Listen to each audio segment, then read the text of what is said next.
A massive congregation of cloaked figures stands in rapt attention, their faces hidden in shadow, listening to a robed leader on a high dais who preaches with arms outstretched. This leader's sermon is a litany of hyperbolic praise for the entity named Heath, proclaiming him as one whom the good follow and the evil adore, a being yearned for by both light and darkness, an existence beyond all things, and a divine color painted on a creation itself. The perspective shifts to that of a follower looking up a long, grand staircase into the cavern's depths, where a throne seems to glow with a faint, otherworldly light, the object of their fanatical worship. A close-up on his face reveals a cool, almost bored smirk, the very picture of composed authority. However, the facade shatters in the next instant as a single bead of sweat traces a path down his chin and he audibly gulps. An internal narration reveals the hilarious truth that beneath this cold and stern face, he was actually panicking like crazy inside.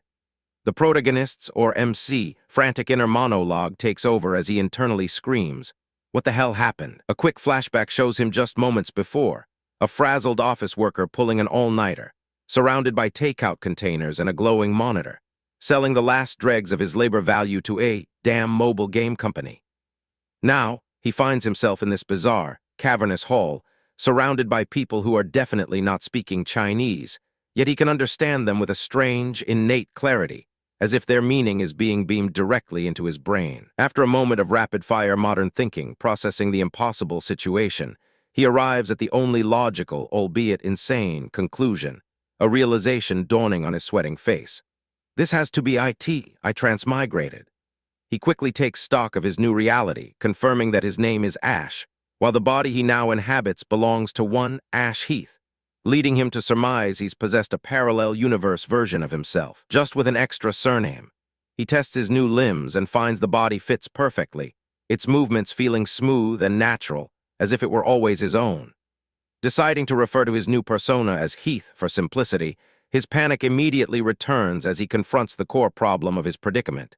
He has to maintain a stern and powerful act, but the original Heath conveniently left behind zero memories, with absolutely no clue what he's supposed to do next. He deduces from the zealous worship that Heath was some kind of holy son to these people, which leads to a horrifying revelation as he looks out at the crowd, which is composed of monstrous orcs and goblins. From their perspective, he isn't their revered leader. He's an otherworldly evil soul that just hijacked their holy son's body. His mind races with a vivid, terrifying fantasy of his followers turning on him, a monstrous goblin accusing him of laying hands on their holy son, knowing they are not the type of people who would ever understand if he tried to explain he was a victim too. But instead of attacking, his followers continue their ritual, a maniacal-looking figure leading the chant.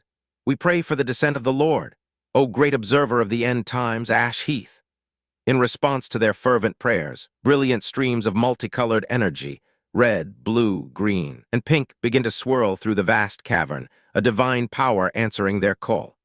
Voices echo, bestowing titles upon him, the only pure soul, the last brave one, the bearer of the world's salvation. They promise to grant him power through the silver celestial wheel and bless him with glory. Overwhelmed, the MC is suddenly forced to his knees by an invisible pressure, utterly confused as to why his body is kneeling against his will. The swirling lights converge upon him as four distinct, angelic beings materialize from the energy. A magnificent, red-winged warrior of light declares itself the ruler of battle and grants him the angel of strength. A serene, blue-robed sorceress of the elements bestows upon him the angel of wisdom. A tiny, glowing green fairy, the eternal blazing heart, grants him the angel of life for everlasting health, while a voluptuous pink-haired goddess, the soul of fantasy, gives him the angel of joy to make his charm unparalleled. The four beings collectively hail him as the fated hero, the observer who sees through cause and effect, and command him to go forth, create miracles, and save the world. The MC feels an endless surge of power coursing through him, his body buzzing with energy and his mind becoming razor-sharp, so clear that he even thinks of a brilliant layout for the damned work presentation he'd been stuck on. The sudden transmigration, which he thought was a disaster, has turned out to be an unbelievable blessing. His panic is replaced by pure, unadulterated excitement as he realizes he's living the ultimate isekai fantasy. He's the chosen hero, backed by four gods and worshipped by an army of followers. It's the perfect script. His mind fills with glorious daydreams of slaying monsters, saving the world, marrying the most beautiful princess, and becoming king. This glorious reverie is shattered by a loud crash. One of his followers rushes to him, yelling that the blood-mad hunters have found their location and that everything now depends on him to drive them back. Filled with his newfound power and confidence, the MC smirks, assuming these blood-mad hunters are just some newbie-tier villains, perfect cannon fodder for him to test his skills and farm some reputation. He dramatically draws a lavishly decorated sword, strikes a heroic pose, and declares that where his sword points, none shall stand in his way. With booming confidence, he orders someone to lead the way to battle. But before his followers can even react, a calm voice from above states, "No need," as the cavern's ceiling cracks and shatters under a barrage of light slashes. Seconds later, a group of warriors crashes down from the hole in the ceiling, landing amidst the rubble. Their leader, a determined-looking blonde man, announces their arrival. "We came ourselves." The lead hunter immediately lunges forward, his chained blade whipping through the air directly at the MC's face.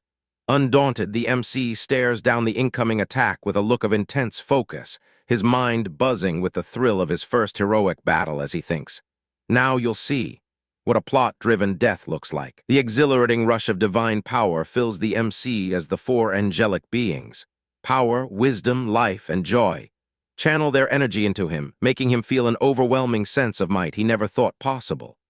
His mind races, trying to concoct an appropriately epic name for his first attack in this new world, cycling through dramatic options like domain expansion, crescent moon strike, or reincarnation breathing, before deciding to just keep it low-key for his grand debut. With a confident yell, he unleashes what he internally calls a totally normal sword swing, which manifests as a colossal, fiery arc of energy that literally slices through the air.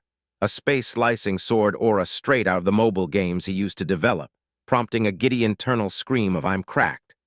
The blonde hunter leading the charge, however, is completely unimpressed, letting out a dismissive "PFT, that's it?" as he meets the overwhelming attack head-on.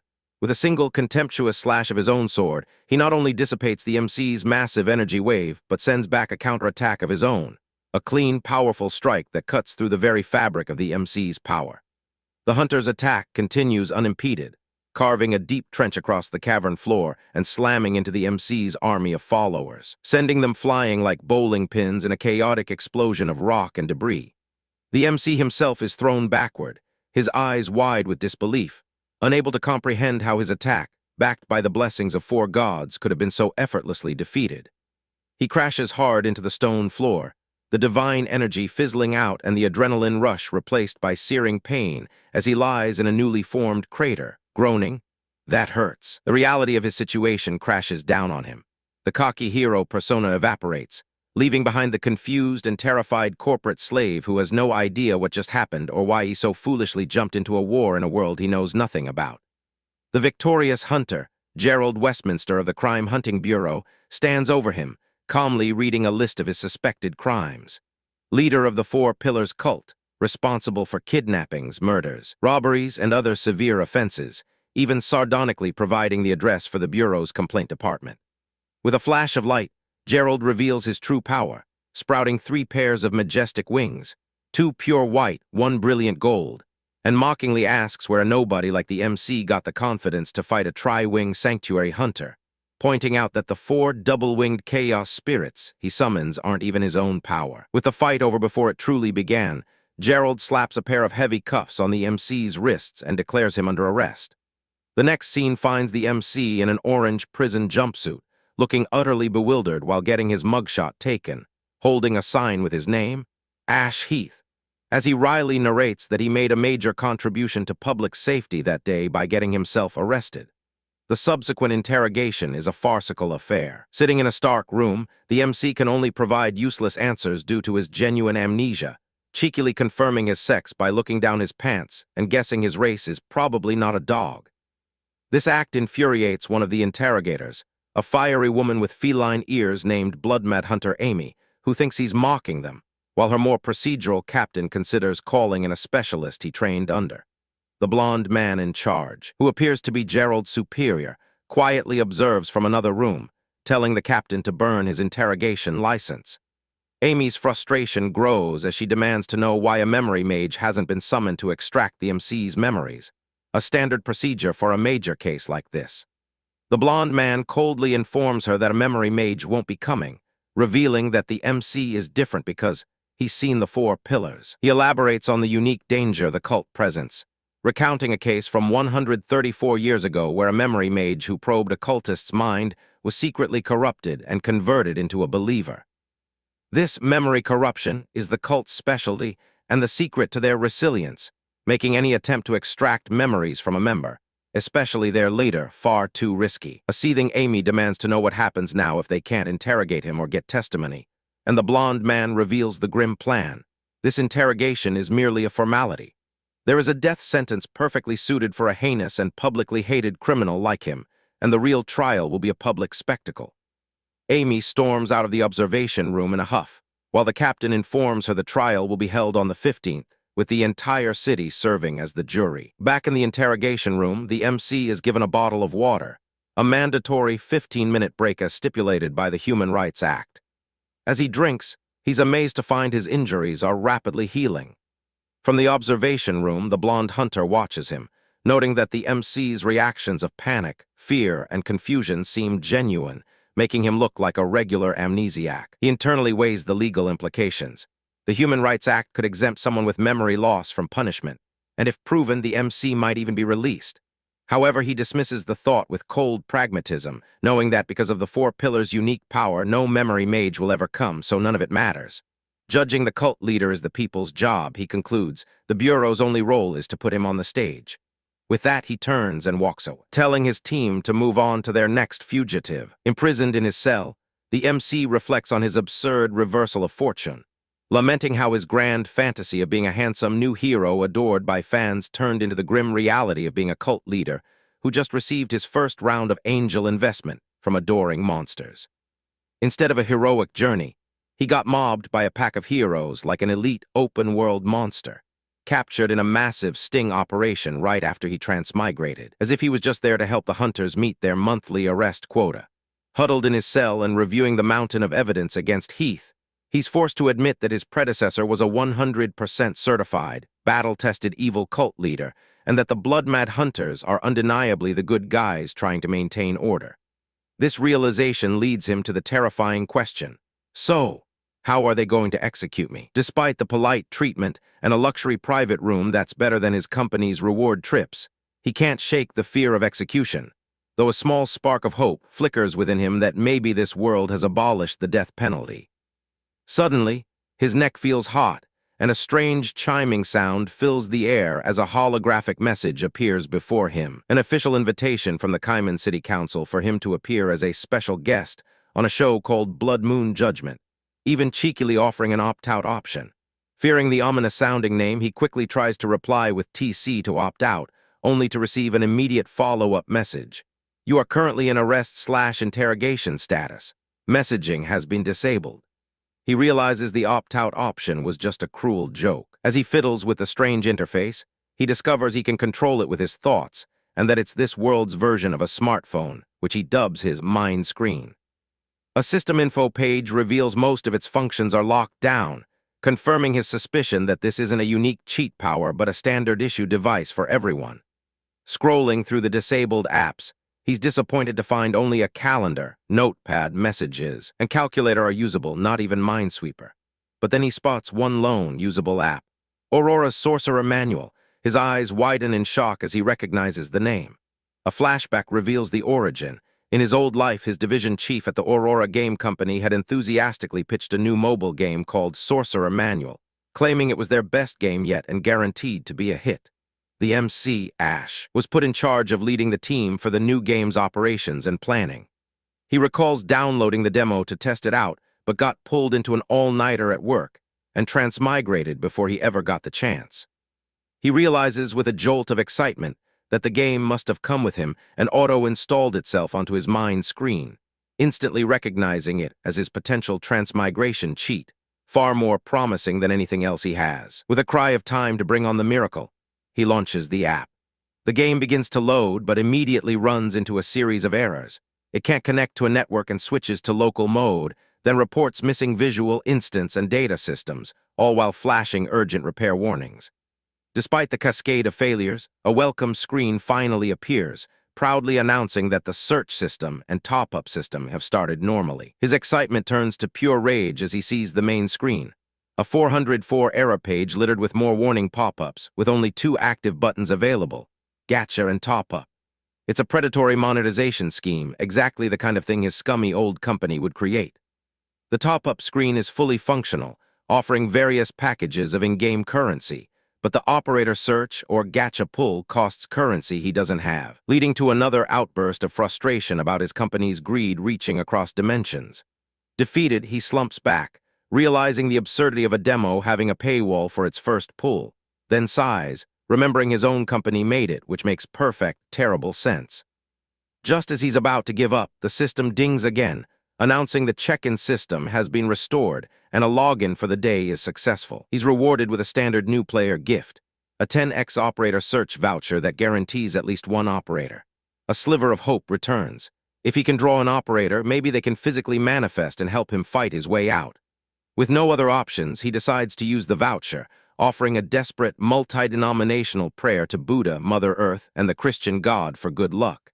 Taking a deep breath, he initiates the 10 pull, pinning all his hopes of avoiding the blood moon judgment on this one gacha roll. The results flash across the screen. A pile of common items like energy potions, EXP potions, and a training sword, but among them is a single character card. Berserker Swordmaiden? Jackpot. He examines the new operator's stats, a wall of text describing a level 1, blank slate cute girl with skills and talents that need to be leveled up. While he's fine with a starter character, he rages at the fact that he's about to be executed in a few days and doesn't have time for a slow grind, questioning the point of a gacha if he can't even summon the character to fight for him. The game feels like it was designed by his old company to the core, more interested in farming traffic from his impending death than providing any actual help. Just as he's despairing, another notification appears on the game's home screen, indicating a new operator has been added to his roster. He opens it and is stunned to see a character named Final Observer who looks exactly like him, wearing the same dark, hooded robes he was wearing when he transmigrated. The name Final Observer, the term sorcerer manual, and another phrase he recalls, otherworldly soul, all click into place, pointing directly to him. He realizes this isn't just a character, it is him.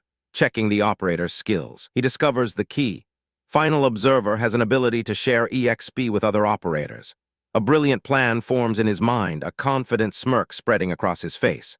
If he trains the Berserker Swordmaiden, she'll get stronger, and because of the EXP share, he'll get stronger too. This, he realizes with dawning excitement, might just be his only shot at escaping prison. He immediately goes into planning mode, noting the humanized training system where an operator's mood affects their training gains. Though he's facing execution and has no time to care about a 2D girl's feelings, he knows balancing work and rest is key, so he uses his daily action points to set a grueling training regimen for her anyway. He activates the Final Observer's innate talent, permanently registering the Swordmaiden into the Sorcerer Manual. A series of system messages flash, confirming the link and initiating a trial scene by extracting data from a usable subject. With the training set on autopilot, there's nothing left for him to do but wait, so he curls up and falls asleep. Meanwhile, in a different time zone, a young, red-haired woman who had gone to bed early for her skincare routine suddenly finds herself awake inside a strange, vivid dream. She is standing on a desolate, rocky beach, wearing a beautiful dress, when she sees a massive, dark, cloaked figure before her, a sword strapped to its back, its face hidden in the shadows of its deep hood. The red-haired woman, the Swordmaiden, finds herself in a beautiful but unsettling dreamscape, a rocky island surrounded by tranquil, sweet-tasting water. Her peaceful exploration is interrupted by the sight of a cloaked figure kneeling on the shore, a large sword resting on its shoulder, the same corpse she'd seen moments before. She approaches cautiously, wondering who this person is and why he's in her dream, and finds a beautifully crafted sword lying at his feet. She picks it up, marveling at how perfectly it fits her hand and suits her aesthetic, as if it were forged just for her. The moment her fingers touch the hilt, the cloaked figure stirs, rising to its full, intimidating height. He introduces himself as the Final Observer and tells her, "Relax, Swordmaiden, this time I'm not your enemy." This statement is immediately contradicted when his eyes glow a menacing red and he grins sadistically, adding, "I'm just going to kill you." He then lays out the rules of this twisted dream. For the next 72 hours, she can only leave if she defeats him. Otherwise, she's trapped. Before she can even process this, he lunges forward with impossible speed, his cloak flaring as he closes the distance in an instant, his blade a blur aimed right at her throat. The world goes dark, and she reappears on the beach, clutching her neck, feeling the phantom pain of a severed throat even though she's unharmed. The observer stands before her, a giant sword now embedded in the sand, and calmly informs her she has 10 seconds to rest. He philosophically remarks that reality is just a dream we all share, while dreams are the cages we build for ourselves, before declaring her time is up and lunging again. After another swift death, she's reset, and the observer taunts her, suggesting she grip her sword tightly so she might die with more dignity. Fed up, she makes a break for it, diving into the ocean and swimming away as fast as she can, reasoning that he can't possibly cut the entire ocean. But the observer merely watches her go, calling her escape shameful and useless. As she swims, she's perplexed by the very real sensation of suffocating, despite knowing it's a dream. She surfaces for a desperate gasp of air, hoping he didn't notice, but a massive splash erupts beside her as he effortlessly catches up, his attack cleaving the water itself. Once again, she finds herself back on the beach, unharmed, with the observer giving her another 10-second reprieve. She touches her jaw in disbelief, certain he had just sliced it off, and he mockingly asks if she was hoping he would throw his sword so she could attack him while he was defenseless. She accuses him of not playing fair, but he retorts that fairness lies only at the tip of the blade, challenging her to convince him with her sword. She tries to cut her break short and attack, but he easily parries her. Broken and terrified after countless cycles of death and revival, she drops to her knees and begs, theatrically pledging her eternal devotion to him as her great, merciful, and benevolent unknown lord. With tears in her eyes, she pleads for the torture to stop, promising to do whatever he wants. He asks if she'll do anything, and when she tearfully nods, his command is simple and infuriating. Defeat me. And once again, the 10-second rest timer begins. This sends her into a new spiral of frustration, and she tries to reason with him, screaming about what she could have possibly done to deserve this, offering to point him toward corrupt officials or other actual villains, insisting she's just an ordinary schoolgirl not worth the effort. She even tries a different tactic, demurely suggesting she's a fragile rose meant to be trampled, but he cuts her off, telling her she was wrong from the very first sentence. When she asks how, he questions how she can be so sure she hasn't wronged him before.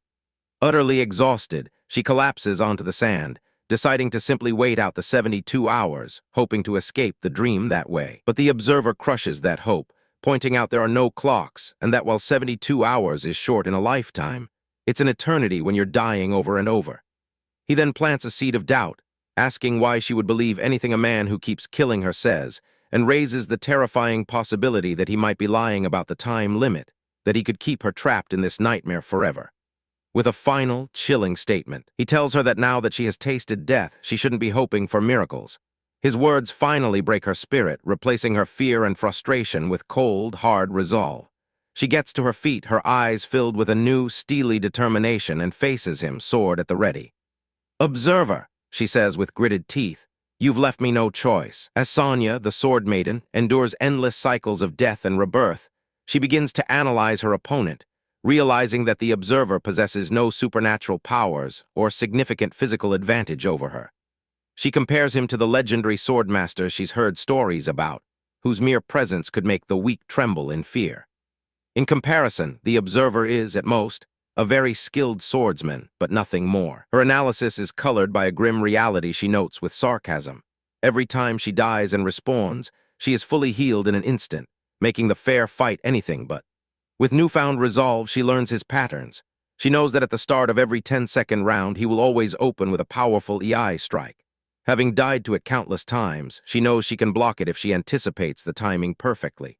She begins to count his moves, parrying 1, 2, 3, 4 strikes in a furious exchange of steel. On the 5th exchange, she sees her opening, a blind spot in his defense. As he swings, she pivots, executing a perfect Makiri counter, not a supernatural ability, but a pure fighting technique, sidestepping his blade and creating the opening she's been waiting for. She triumphantly declares that after dying so many times, even a pig would have learned his moves by now, and that she's been waiting for this exact moment. With a fierce grin, she announces her intention to return his own Makiri plus EI combination back to him. She spins, unleashing a powerful counterattack that slices cleanly across the observer's chest, a flash of light signaling a direct hit. The attack rips through his robes, leaving a deep gash. Panting, she asks if that counts as defeating him. From the shadows of the cave, his voice answers, "Yes, congratulations." But her victory is short-lived. The observer clarifies, "You've successfully defeated the me who only had one sword." To her horror, another, much larger sword materializes and plunges into the ground beside him, and then another and another until he is surrounded. He then draws a second, identical sword to the one he was using, holding one in each hand. He announces the end of the first half and the beginning of the second, adding with a chilling grin that there will be no more 10-second rest periods from now on.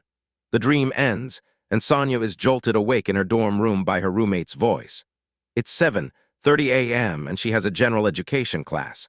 Her roommate notes that she doesn't look well and that she's late for her usual hour-long skincare and makeup routine. After her roommate leaves, warning her not to skip class, Sonia lies in bed, the remnants of the nightmare clinging to her. Despite the exhaustion, she forces herself through her morning routine, washing up, brushing her teeth, applying makeup, and getting dressed in her school uniform before rushing off to class.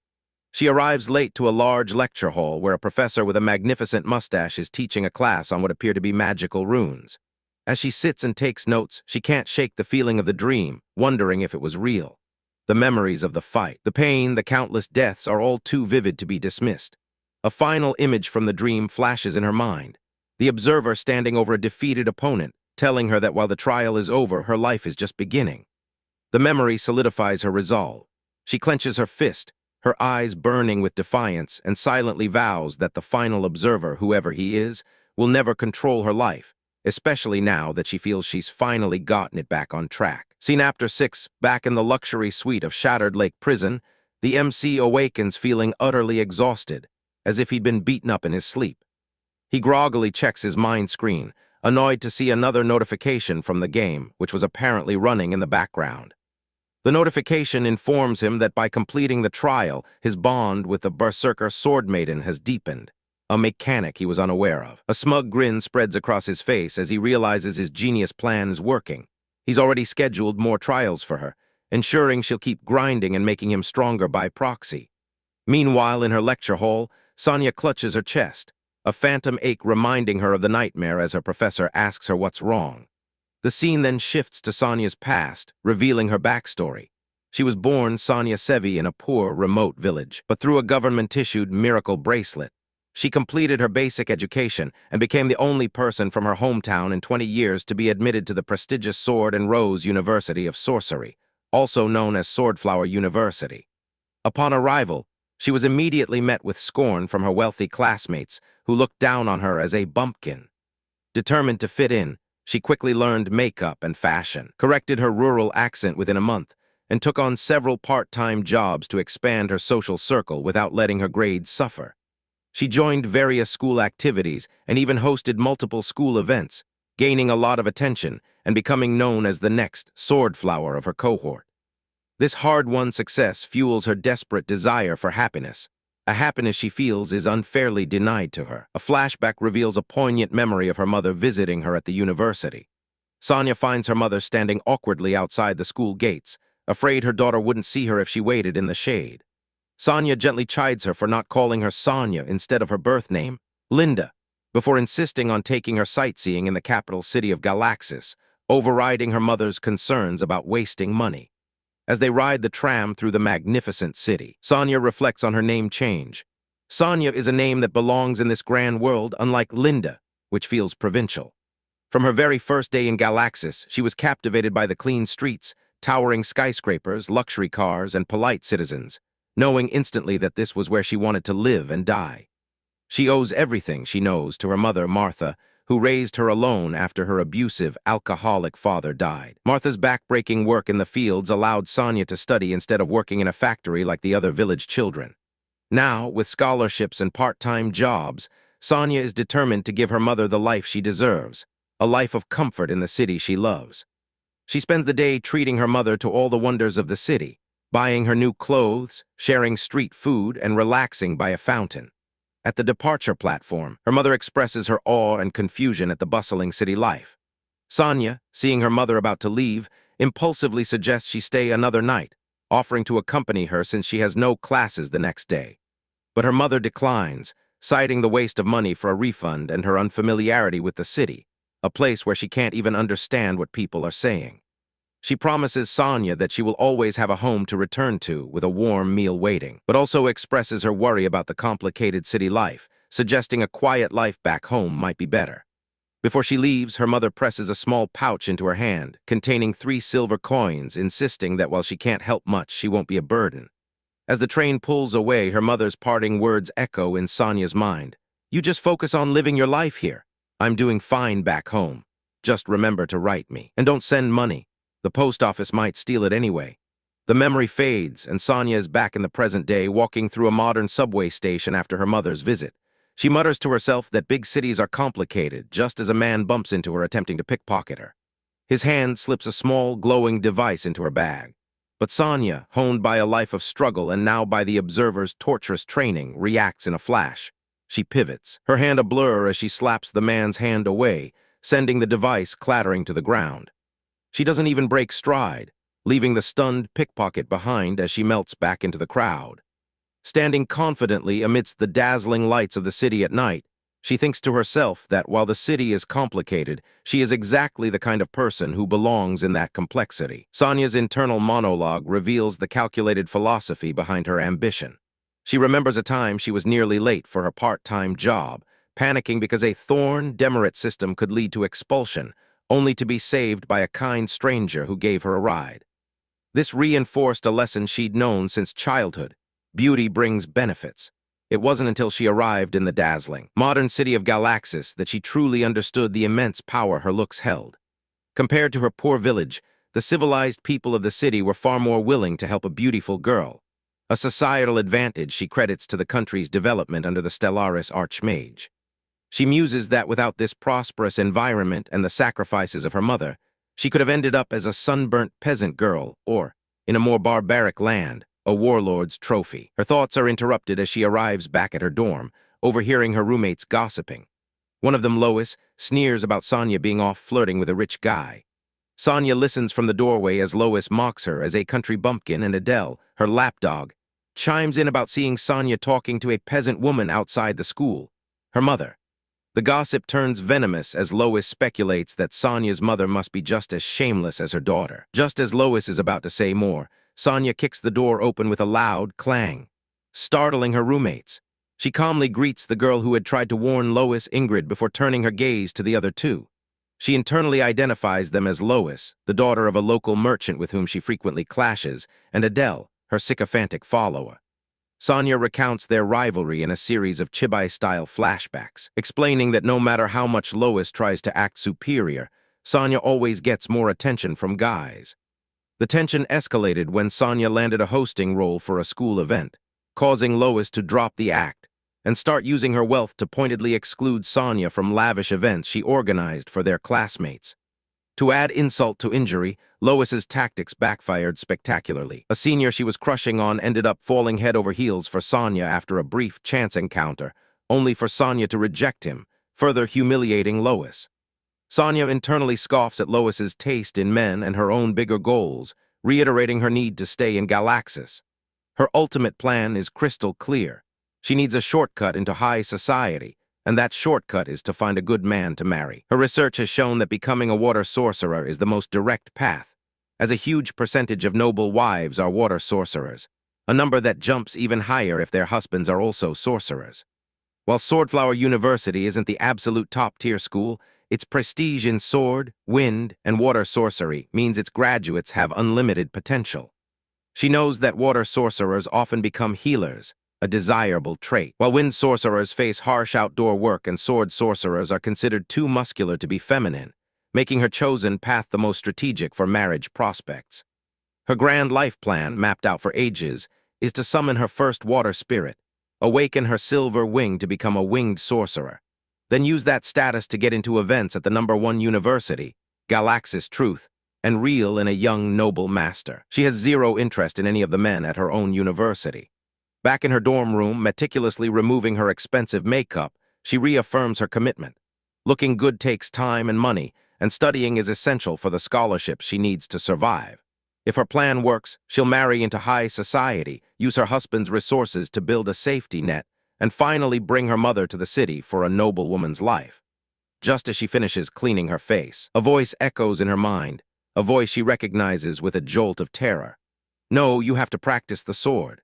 She spins around, her heart pounding, to see the spectral image of the final observer sitting calmly in her room.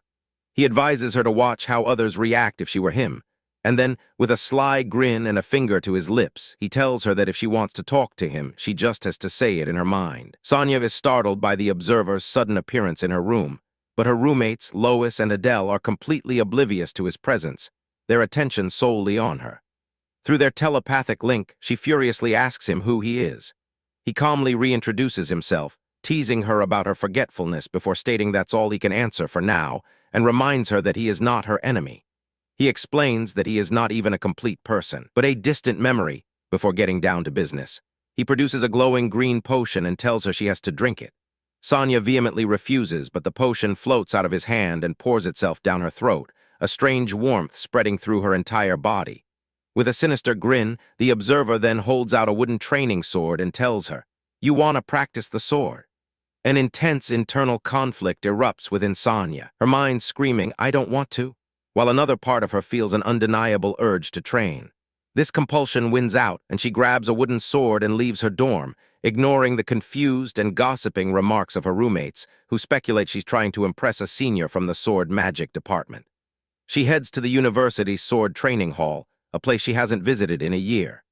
Inside, Ingrid is practicing. Her sword strikes nearly hitting the 9th ring of a target dummy. Ingrid is focused, knowing she needs to keep grinding to summon her sword spirit, a goal she hopes to achieve this month. Sonia's arrival in casual clothes immediately draws stares and murmurs from the other students, who question what a water magic major is doing there, disrespecting the sword with her attire. Ingrid watches critically as Sonia begins to swing, noting her unsteady hands, weak offhand, loose footwork, and sluggish body. None of her moves look decent. Ingrid reflects that female sword sorcerers must train even harder than men to summon spirits, a process that requires beefing up muscles all over their bodies, and wonders if Sonia is ready for that kind of commitment. Ingrid's thoughts are interrupted by another student, who suggests Sonia's sudden interest in swords might be to catch the eye of a certain boy. This boy is Felix Vesloda, a first-year genius and the second son of the powerful Duke Vesloda, one of the top nobles in Stellaris, who inexplicably chose to attend Swordflower University instead of the more prestigious Truth University. Ingrid dismisses the idea, calling Felix a player she's seen with a different girl every day, but admits if he's the reason Sonia took up the sword, it's a pretty good one. Her friendly sentiment evaporates, however, when she looks back at Sonia and notices something incredible. In just a few minutes, Sonia's form has improved dramatically, her strikes already touching the edge of the first ring on the target. Ingrid observes Sonia's technique, noting that while her moves are still rough, they strictly follow the rules of the Sword Magic Manual, and her sweat-drenched body proves she's putting in real effort. Still, she thinks Sonia is wasting stamina and will be exhausted soon, so she decides to offer some pointers and help her count her swings. She starts counting, 15, 16, but the numbers keep climbing, far past her own record of 256 swings in 11 minutes. The count reaches 199, 200, and beyond, drawing the attention of everyone in the hall. A large crowd gathers, watching in stunned silence as Sonia continues her relentless training. A green-haired girl, Cecilia, identified as Felix's senior girlfriend, arrives, asking what all the commotion is about. A student informs her that Sonia has been swinging for 96 minutes straight, with her 1/700th swing cutting into the 7th ring, and her current count is likely past 400. Cecilia's attention is on Felix, wondering if they should go celebrate his recent summoning of a wave sword spirit. She's annoyed when she sees Felix is completely captivated by Sonia's performance. Another girl remarks on Sonia's beauty and skill, calling her a hunter who has expertly crafted a dream girl image to capture male attention, and that her target is clearly Felix. Cecilia's friend warns her that Felix already knows Sonia's name and year, a sure sign of interest, urging her to drag him away before Sonia can steal her prey. Felix's friend explains to Cecilia that Sonia's performance is what's so captivating. An hour and a half ago, she was a complete newbie, but now she can cut through 9 rings with a single strike. Cecilia dismisses it as faking, but her friend, who has trained for years, admits that he thought so too at first.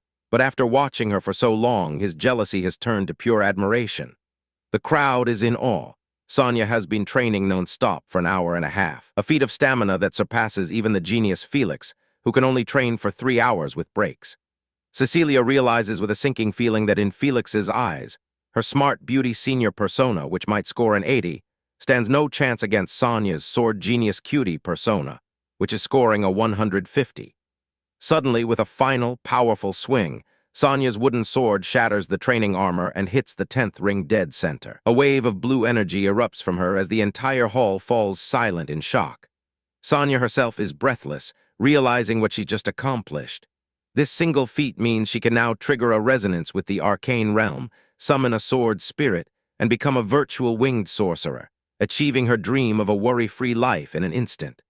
As the crowd erupts, Ingrid rushes to her side with a bottle of water, congratulating the monster disguised as a pretty girl on her incredible performance. As Sonia drinks, she feels a strange sensation and looks up to see the spectral observer standing behind a smiling Felix and a jealous Cecilia, his voice echoing in her mind. "Swordmaiden, you can't rest yet. You gotta beat this person." Sonia is furious at the observer's command, internally screaming at him through a megaphone about his intentions, accusing him of forcing her to fight Felix as part of some scheme to infiltrate the nobility. The observer calmly refutes this, claiming it's a pure coincidence that the strongest person in the hall happens to be a noble, though he admits he especially enjoys seeing nobles get beaten to a pulp, and even creepily suggests she step on Felix's face or hit his butt after she wins. Sonia dismisses his nonsense and states that she's already done her research on Felix, the most approachable young noble at the university and a former target on her hunting list. But she's concluded that he's weird and dangerous. She explains that his reputation as a playboy isn't the issue. It's his strange habits and family situation. He lives in an off-campus villa, never spends the night with his girlfriends, and drives a unique galloping silver tiger car. She concludes he's not a pervert but a collector freak, and his enrollment at Swordflower instead of a more prestigious university hints at political mess she wants no part of. The observer is delighted by this news, confirming that fighting Felix will likely get her into trouble, which is exactly what he wants. He declares that his wish is for her to be high-profile, crushing every enemy in her path, and to achieve a glorious victory in her first battle by smashing the sword prodigy. Sonia vehemently refuses, but her body betrays her as she steps forward and issues a bold challenge to Felix, declaring him the only one in the university qualified to be her stepping stone for summoning her spirit. The crowd erupts, awed by her audacity, while Cecilia fumes, recognizing the cliché but effective method of tying herself to Felix's name. Sonia is internally screaming for anyone to drag her away, but her body stands its ground. To her horror, Felix accepts the challenge, stating it has to be now. He praises her as the most talented person he's ever seen and admits she's the second person to ever make him feel fear, acknowledging that by tomorrow, he might not have the courage to face her. He declares that even if others see it as taking advantage of her exhaustion, he doesn't care. Defeating her now is his only chance to earn the right to chase after her in the future. He then takes the Vaslota family's secret wave stance, a powerful summoning and combat method. Sonia, now facing a famed noble fighting stance while she can only use a common one, feels the immense pressure. She internally rages at the observer, begging him to let her take back control, promising to fight anyone else. But he denies her, cryptically telling her that he was never controlling her body in the first place. "It's you," he says. He explains that her actions are her own, driven by the desires awakened during her dream. She realized her own talent, her chance to gain power, and her frustration at having wasted so much time, which is why she came to the training ground. She pushed herself to the brink so that Ingrid and everyone else could see that she, Sonia Sevi, had a talent worth being proud of, a strength beyond just her looks. The observer's voice resonates with her deepest feelings as he describes her jealousy and hatred for Felix, who was born with everything she had to fight for. He points out that in Felix's eyes, her basic techniques are no match for his family's noble wave stance. This internal monologue culminates in a powerful realization for Sonia. The observer's voice merges with her own as he asks, "Do you understand now, Swordmaiden? All of this comes from your own will." He tells her it's her hand gripping the sword, her desire to prove herself, her will to shine. In a stunning display, Sonia mirrors Felix's move, perfectly adopting the wave stance herself. Cecilia is shocked, realizing this is a brilliant tactic. By humiliating Felix with his own move, he'll never forget her, setting up a future duel and increasing her chances of getting close to him. But for Sonia, it's not about seduction. As she and Felix leap at each other, blades clashing, her inner voice screams a defiant vow. I will never be worse than anyone. Their swords meet in a cataclysmic explosion of force that sends the spectators flying backward. The duel ends in a stalemate, with Sonia and Felix both pushed back by the force of their final clash. Suddenly, a tiny winged figure materializes on Felix's shoulder, the wave sword spirit. The crowd goes wild, amazed that Felix achieved a mid-battle breakthrough and summoned his life-bound spirit during a fight, a true testament to his Vesloda lineage. Standing alone, Sonia defiantly states, I didn't lose, a remark the crowd dismisses as the stubborn pride of a genius who can't afford to lose face. But then, to everyone's utter astonishment, an identical wave sword spirit materializes on her own shoulder. The spectators are dumbfounded, unable to comprehend how she could have learned Felix's family-exclusive stance during the fight, and then immediately summoned the corresponding spirit, a feat that should take years of dedicated training. Sonia, processing this impossible development, confronts the observer's apparition, realizing he must be a projection of her own inner thoughts, a mere hallucination. She watches as he calmly wipes his blade clean and then gives a noncommittal guess when she asks if he's real, sending her into a silent, curse-filled rage. A ding from her mind screen signals the end of the trial, and she flashes a cheeky peace sign, a small smile playing on her lips. Back in his prison cell, the MC excitedly checks the game's notification, seeing that the Swordmaiden has leveled up, completed her training, and even summoned the wave sword spirit during the battle, triggering an XP surge of 10,000%. He's thrilled that his 6 a.m. check-in paid off, marveling at how she's now a one-wing sword sorcerer, and concluding that wings must equal superpower since the guy who one-shotted him had 3 pairs. His excitement quickly turns to confusion, and then anger when he realizes that despite the massive XP gain for the Swordmaiden, he hasn't felt any power-up himself. The promised 30% XP sharing hasn't kicked in, and he feels scammed, just like when his old boss would dangle promotions for more work. He suspects it's because he hasn't spent any money on the game, a classic tactic of his old company. Just as he's despairing, a notification appears from the prison itself. His life verification is complete, and he can now move freely in specific areas. He's given an inmate manual and told meal delivery has ended, so he must go to the cafeteria. The manual lists a surprising number of amenities and writes, a gym, AV room, ocean view terrace, and even a couple's room with a hilariously specific rule about cleaning up after oneself, but is suspiciously silent on prohibitions, making the MC wary of a trap. His growling stomach forces his hand, and he cautiously ventures out, unnerved by the complete absence of guards. He finds the central hall is a massive, open space that looks more like a public park than a prison. He finally spots a guard, though the man is slacking off playing with a holo screen. Relieved to see some form of authority, the MC feels safer, acutely aware of his own powerlessness and vulnerability. As he makes his way to the cafeteria, he overhears an orc and a goblin prisoner discussing high-level city politics, a bizarrely intellectual conversation for monstrous inmates. A friendly-looking blonde prisoner then approaches him, introducing himself as Igor Bakin and recognizing the MC from the news. Igor remarks that they are all people with the same ideals, then cordially invites him to join their prison break research group, an organization dedicated to helping each other escape. The MC, who was just thinking about breaking out, sees this as a golden opportunity and eagerly agrees. As he's about to shake Igor's hand, a familiar, seductive voice cuts through the air. If I were you, I'd punch him in the face. He turns to see a woman who looks exactly like the Swordmaiden, but dressed in revealing, glamorous attire. He's stunned, recognizing the voice and face instantly. His eyes glow red as he, or a part of him, instinctively pulls his fist back, ready to strike Igor. Under the influence of the Swordmaiden's voice, the MC lunges at Igor, his fist aimed for the man's face. But just as he's about to connect, a series of urgent warnings flash in his vision, and his body freezes mid-punch, completely paralyzed. The miracle chip in his neck has detected an attempted assault and sent out a neural current to stop him. Igor, unfazed, simply smiles and calls the MC's feeble punch kind of cute before walking away, remarking that Ash seems satisfied with prison life.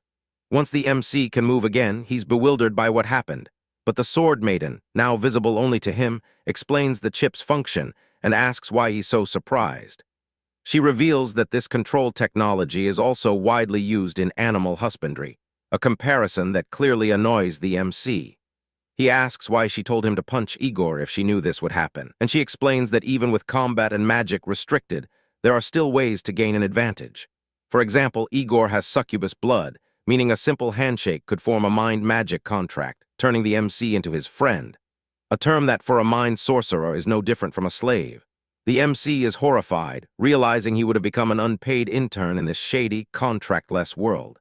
He then asks if others can see her, and she confirms they can't, so as long as he doesn't mind looking like a lunatic talking to himself, they can converse freely. The MC finally gets a good look at her, confirming she's the berserker Swordmaiden from the game, but he's annoyed that she's not wearing her default character outfit. She retorts that he isn't either, gesturing to his prison uniform, and scoffs at the idea that she, a woman, would wear the same unwashed outfit every day, a point the MC has to concede is reasonable. He then pleads with his Swordmaiden Doryman to help him escape, but she flatly refuses. She mockingly points out that the prison has food and shelter, perfect for useless trash like him, and questions why he'd want to leave for the potentially worse outside world.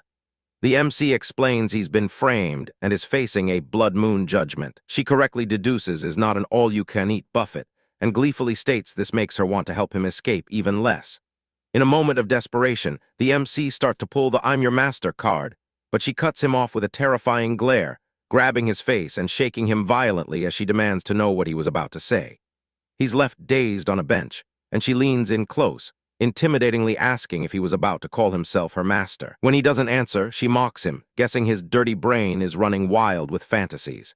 He finally snaps, arguing that he's the player and she's the virtual character. If he dies, she ceases to exist, so their bond should compel her to help him.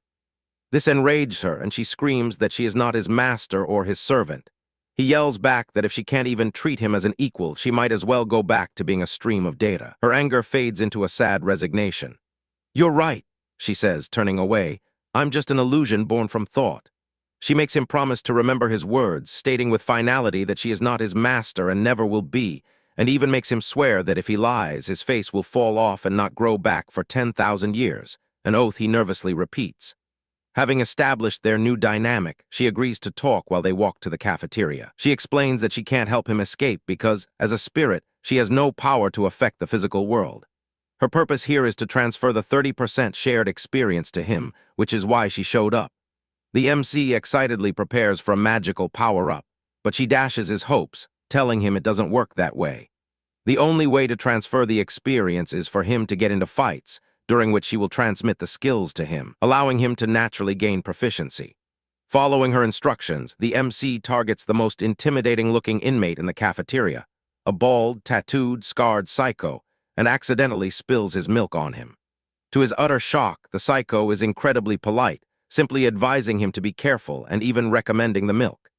The MC sits down to his meal, laughing hysterically at the absurdity of the situation while the Swordmaiden berates him for his stupidity, reminding him again about the chips that prevent prisoners from fighting, insulting, or even harming themselves. Frustrated, the MC asks how he's supposed to escape with the chip on, and she retorts that it's his problem, not hers, before getting enraged at the implication that he might start calling her mommy for everything. Deciding to take matters into his own hands, he approaches the psycho, whose name is Langna, and introduces himself. Langna's friendly demeanor immediately shifts into a bizarre misunderstanding, assuming the MC is hitting on him. Despite the MC's protests, Langna launches into a heartfelt speech about being faithful to his own boyfriend. Finally getting a word in, the MC asks if there's any way to fight in the prison. Langna's tone changes again, becoming serious. He reveals he's a member of the Deathmatch Society, a group with the warden's permission to temporarily lift the chip's restrictions for fights to the death, an exclusive benefit for members. The MC is shocked to learn about the Deathmatch Society and its brutal rules. Langna clarifies that while someone might die, the prison doesn't consider it murder. A state-of-the-art medical room is right next to the arena, and as long as the body is intact and death has occurred within the last 5 minutes, they can be revived, though the long-term side effects are unknown. If a prisoner truly dies, the prison doesn't care, because every single inmate in Shattered Lake is already on death row. Langna recognizes the MC as the infamous leader of the Four Pillars cult from the news, and after some more awkward flirting, explains the prison's most notorious secret, the Blood Moon Judgment. It's a live execution show broadcast on the 1st and 15th of every month, with ratings hitting nearly 70%, making the cost of keeping the prisoners alive trivial compared to the ad revenue. Every prisoner in Shattered Lake is destined to die horribly in this public spectacle, with no appeals or reprieves. The MC finally understands the grim reality of his situation. However, Langna offers a sliver of hope, a way to escape the judgment. Every prisoner starts with 50 contribution points, which decrease by 10 each month. When the points hit 0, nothing happens, but the 8 prisoners with the lowest contribution scores are the ones selected for the Blood Moon judgment. The only way to avoid this fate is to earn more contribution points. While some prisoners can create value by writing best-selling books, suggesting anti-corruption reforms, or conducting legal experiments, most of the inmates are murderers with no special talents. For them, the deathmatch society is the only way. In a deathmatch, both fighters bet contribution points, and the winner takes all, escaping the judgment while the loser faces it. Langna explains that this is how they contribute, by eliminating the weak and keeping their own bloodthirst alive. Having heard everything, the MC agrees to join, and Langna leads him toward the arena, morbidly joking that if he's lucky, he might see a fresh, steaming corpse. Langna explains the betting system. The first match costs 1 point, the second 2, and so on, with the stakes escalating. This allows new fighters to size up opponents in their first few matches with minimal risk. As they walk, Langna offers to sell the MC some meat that falls off in the arena, a grotesque but valuable commodity that prisoners can buy back from the prison with their contribution points. Their conversation is interrupted by another inmate, Desmond, who taunts Langna about his new boyfriend. Langna furiously threatens him, and the MC realizes with dawning horror that the weak and easy-to-bully guy he picked was actually a notorious killing machine. They arrive at the arena just in time to see a match between Diamond, Tiger, an old man, and Blind Beast Rudor, a massive, muscular beast man. Langna explains that Rudor, despite his intimidating appearance, has lost 9 fights in a row and is an easy target, but Tiger bet more points, so he got the match. The fight begins, and the seemingly frail old man effortlessly dodges Rudor's attacks before delivering a single devastating punch that sends the beast man flying. The MC is stunned, but the fight isn't over. The isolation barrier remains up, and Tiger continues to brutally pummel the unconscious Rudor. Langna explains that in a deathmatch, there is no surrender. A fight only ends when one person is dead or completely unconscious, and letting up even for a second can be a fatal mistake. The barrier finally drops, and medical staff rush in to drag Rudor's broken body away. The Swordmaiden appears, explaining that Tiger is so strong because he's a body sorcerer, a rare type of sorcerer whose strength isn't dependent on mana. Specifically, he's a masochist sorcerer, one who has altered his own flesh and blood to achieve an overwhelming level of brute force, making his body a living weapon. She advises the MC that for his first fight, he should go in barehanded against a barehanded opponent, as his body is too weak to wield a real sword effectively. Fighting with fists will at least buy him enough time for her experience transfer to kick in. The MC approaches another barehanded fighter and asks for a match, only to find it's Igor Bakin, the friendly prisoner from before. Igor agrees, generously offering to not only waive the point bet, but even give the MC some of his own. As they prepare to face off, Igor smiles and says, "We meet again, Ash with the adorable fists." The crowd buzzes with anticipation as the MC, the infamous cult leader, prepares to fight Igor, the beauty beast. They speculate that Igor, known for his cunning, is playing the long game, betting that he can rake in all 50 of the MC's contribution points. Igor himself plays the part of the underdog, claiming he's just a run-of-the-mill conman, while the MC is the notorious cult leader, suggesting the MC is hiding his true strength to bait him into a trap. Langna warns the MC to be careful, revealing Igor's history as a deception sorcerer who swindled rich folks and uses his magic indirectly. The MC, however, feels confident, believing he'll be fine as long as he avoids physical contact and any verbal agreements. The Swordmaiden, however, mocks his misplaced confidence, asking where it comes from when he was so terrified just moments before. As the MC walks into the arena, he realizes she's right. He has no idea why he agreed to the match. He describes the feeling as his very thoughts being rewritten, as if the option to say no was completely erased from his mind. It was because he had already subconsciously agreed to Igor's proposition of a fight the moment it was offered. The Swordmaiden sternly advises him that as the final observer, he must learn to reject everything, whether it's offered with kindness or malice. She scoffs at his pathetic attempt to play a demon lord and take control, cutting off his internal monologue with a sharp no. The match begins, the protective barrier activating and the chip's limiters are released, a feeling the MC describes as a shackle coming undone. Igor immediately rushes him, and the MC is sent flying with a single kick, completely outmatched. Igor toys with him, letting him get up only to knock him down again, while the Swordmaiden tells him to grit his teeth. The MC gets pummeled relentlessly, his face bruised and swollen. He begs the Swordmaiden to possess him and save him, but she coolly informs him that the more he gets beaten, the faster the experience will transfer, and that fighting back would at least make the one-sided beatdown less boring. She's surprised, however, by his resilience. Despite the pathetic display, he keeps getting up, keeping his back to the wall to limit openings and protecting his face with his hands. Instinctive survival tactics from an ordinary corporate drone. She realizes that at his core, the MC is not a weak person. Stripped of his old environment, his true, tenacious nature is emerging. He is the final observer, after all. The MC, fueled by the frustrations of his old life, finally starts fighting back, throwing a clumsy horse stance, straight punch that Igor easily dodges, calling it cute. The MC's impotent rage grows as he's unable to land a single hit, the chip even preventing him from cursing. In the audience, Langna and Tiger discuss Igor's strange fighting style, a trick that makes it seem like his opponents are voluntarily running into his fists. With 45 straight wins, Igor is a formidable opponent. Igor himself explains his power to the battered MC. He's not particularly strong or skilled, but he can win because he sees his opponents not as people, but as livestock.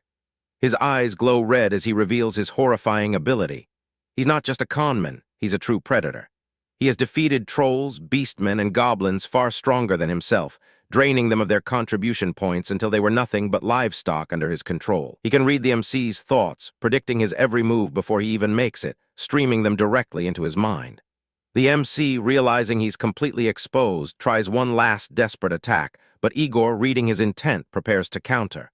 Suddenly, the MC dodges, a move Igor didn't predict. This slight hesitation is a bad sign for Igor, who decides to end the match quickly. To everyone's surprise, the MC starts blocking and even parrying some of Igor's attacks. Tiger notes that the MC isn't playing the pig to eat the tiger.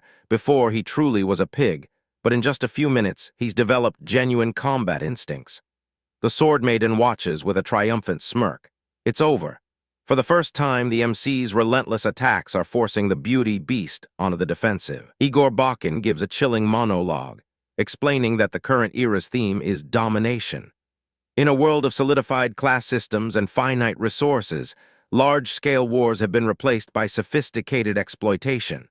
Psyche sorcerers like him, he claims, are the apex predators, feared even by the ruling clans who have sealed off their knowledge from the lower classes. He reveals his power comes from his succubus bloodline and his mastery of 3 key magic spirits: contract, resonance, and fulfillment.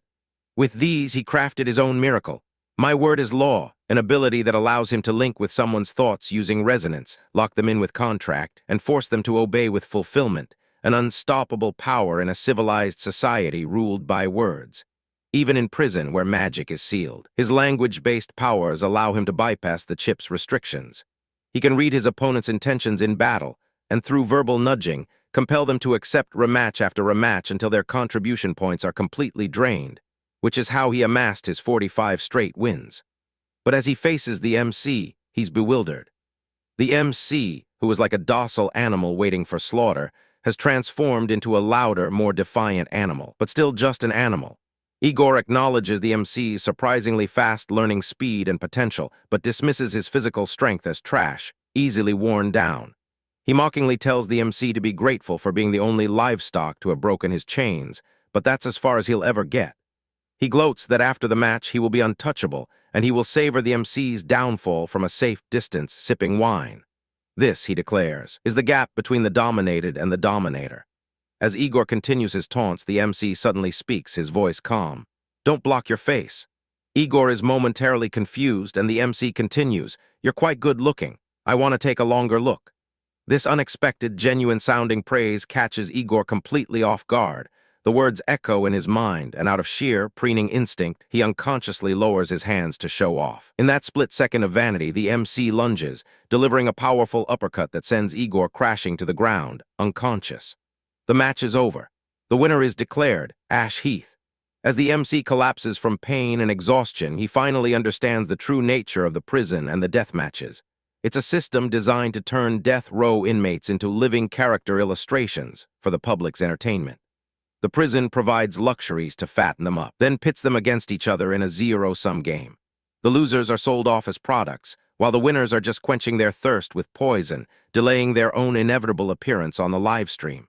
He realizes the system is a brilliant, albeit cruel engine of endless competition that he'd be applauding if he weren't trapped inside it. He wakes up in the medical bay, his pain gone, to the sight of a terrifying plague doctor looming over him. Panicked, he asks what's wrong with his face, worried the healer messed up his handsome looks, and even asks about plastic surgery options. The healer, a surprisingly enthusiastic individual, eagerly lists off a menu of cosmetic procedures, from eye lifts to race changes, and offers their services for free, creepily stating, "I don't want your money, I want you." The MC, terrified, quickly clarifies he was just joking.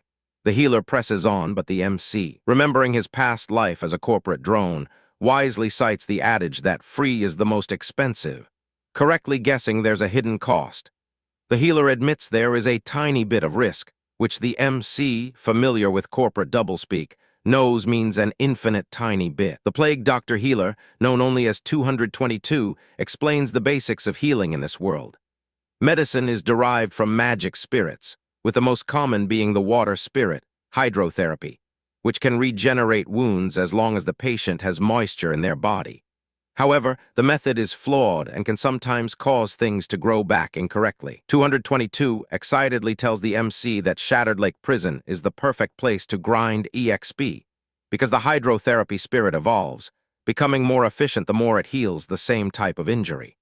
With inmates getting beaten half to death daily, it's a gold mine for a healer.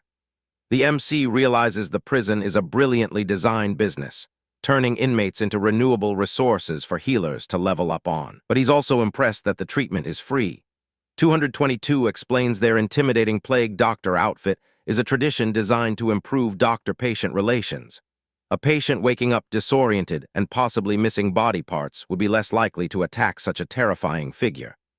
Annoyed by the healer's awful service attitude, the MC correctly guesses they were forced to work in the prison after receiving too many complaints from outside patients. He then launches into a lecture, drawing from his corporate experience to teach the timid healer how to manage patient expectations. He advises them to speak with confidence and pride, even when admitting they might not be able to cure someone. He outlines a two-step process. First, establish authority, and second, find a flaw in the patient to criticize. If they're good-looking, they're too indulgent. If ugly, they lack the nourishment of love. This creates an atmosphere where the patient feels grateful just to be treated, preventing blame even if the treatment fails. He makes 222 practice yelling, "I already did my best," until their voice is loud and firm. Impressed, 222 calls him a promising student, but the MC's newfound confidence backfires when 222 tries to use his own technique on him, criticizing his looks and offering cosmetic surgery. 222 gives the MC their number tag, 222, explaining that carrying it will grant him priority treatment if he gets beaten into paste again. The MC, ever the strategist, asks for a small favor in return, for 222 to cut an apple for him next time, a classic workplace trick to build rapport by creating a sense of being needed, a tactic that once won him a top 10 employees award and a 6-month bonus. As 222 leaves, they are intercepted by a senior colleague, 176, who reprimands them for breaking the rules by talking to a prisoner and reminds them of the secrecy of their work, revealing they are conducting some kind of rituals in the prison. Back in the cafeteria, the MC is distraught. Despite his victory and winning 45 contribution points, he's still stuck in the same place, facing death. Langna explains the catch. All new prisoners must attend their first blood moon judgment, regardless of their contribution points. Only after surviving the first one does the ranking system apply. Given the MC's infamy as the Four Pillars cult leader, he's guaranteed to be a primary target in the judgment. Just then, Langna informs him that a veteran with 36 matches want to challenge him. The MC is confused, as veterans don't usually bother with rookies, especially when he's only betting 2 points to his opponent's 37. The challenger's name is Varka's Ul, but Langna mentions another name that gives him pause, Silindor. The MC is immediately interested when he learns Varka's uses a sword. The Swordmaiden appears, teasing him, and he gets flustered, which she misinterprets. He then blurts out a challenge, telling Langna to have Varkas wash his neck and wait for him tomorrow. As Langna leaves, the Swordmaiden tells the MC he has a busy night ahead, as she's going to take him to explore a world he's never known. Flustered and embarrassed, he follows her. Later that night, inside the Deathmatch Society's headquarters, Varkas is informed that the MC has accepted his challenge, not because of Dor's name, but because he's looking forward to fighting a sword user. Varkas asks Langna why he suddenly set his sights on Ash, and Langna agrees to tell him as long as he doesn't regret it. But Varkas backs down, content with his life and unwilling to get mixed up in the games of big shots. Langna watches him go, thinking that anyone who steps into the cesspit of the prison is far from innocent. A clandestine meeting takes place in the prison, where Varkas informs a shadowy figure that the MC, Ash Heath, has agreed to a deathmatch. The figure, presumably working for Mr. Sillin, instructs Varkas to not just kill the MC, but to completely destroy his brain, heart, and spine, ensuring even a powerful sorcerer can't heal him. In return for this brutal task, Varkas is promised he will be disappeared from the prison after the next Blood Moon judgment, a deal he accepts, though he scoffs at the arrogance of the born noble he's dealing with. Meanwhile, the MC is in his room, blissfully unaware of the plot against him, as the Swordmaiden teases him with two pieces of news. The good news is he gets to live in government-provided housing for the rest of his life, and the bad news is he might get his head chopped off at any moment. She then brings him back to the harsh reality of his situation, reminding him of the masochist sorcerer Tiger, and explaining that the miracle chip fused to his spine, nerves, and bones makes a normal escape impossible. This means a sorcerer's method is the only way out.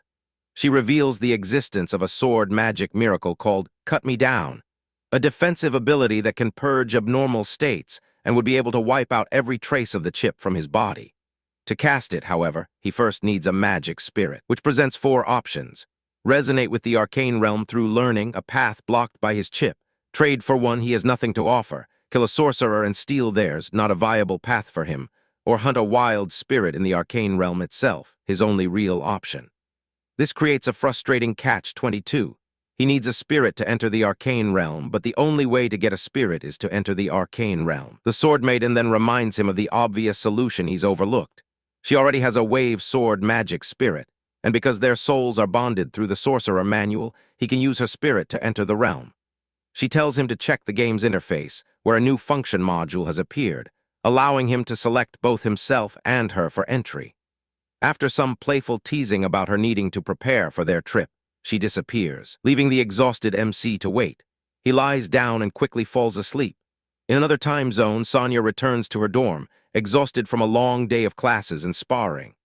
Her roommate Ingrid is heading to the sword magic training hall to practice mastering her new wave sword spirit, a testament to her ambition and rivalry with Sonia. Ingrid offers to recommend Sonia to her professor, the renowned, hidden-hand sword saint Telazan, but Sonia politely declines, stating her own goal of summoning a spirit soon.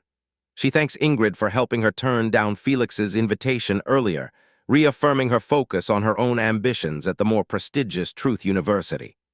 The conversation becomes playfully tense as Ingrid teases Sonia about her water magic studies, and Sonia fires back, goading her rival about her obsession with sword magic. Sonia then announces she is heading to the meditation room to prepare for her first trip into the arcane realm. After she leaves, her other roommates, Lois and Adele, gossip about her arrogance, but Lois quietly admits to Adele that she lost this time, unable to accept that the country bumpkin has already climbed to a height she has to look up to. Sonia arrives at the university's meditation building, a towering structure built specifically for exploring the arcane realm. Inside, a miracle called Starlight Chasing Shadows is cast, accelerating her thoughts and exciting her spirit. She's surprised to find the observer's apparition is there with her, and she cheekily declares that since he's accompanying her, this counts as overtime and she'll need to be paid. She then playfully declares him her employee, on probation with no contract or salary, reasoning that he's invested so much in her that he must want to reap more benefits. He cryptically tells her the only thing she needs to do is live, then clarifies he's just kidding and is actually too weak to explore the realm on his own, needing her for protection. She touches her bracelet to a designated spot on the wall, and a glowing doorway to a starry dimension appears. She steps through, finds a spot, and sits down to meditate, her consciousness slipping away.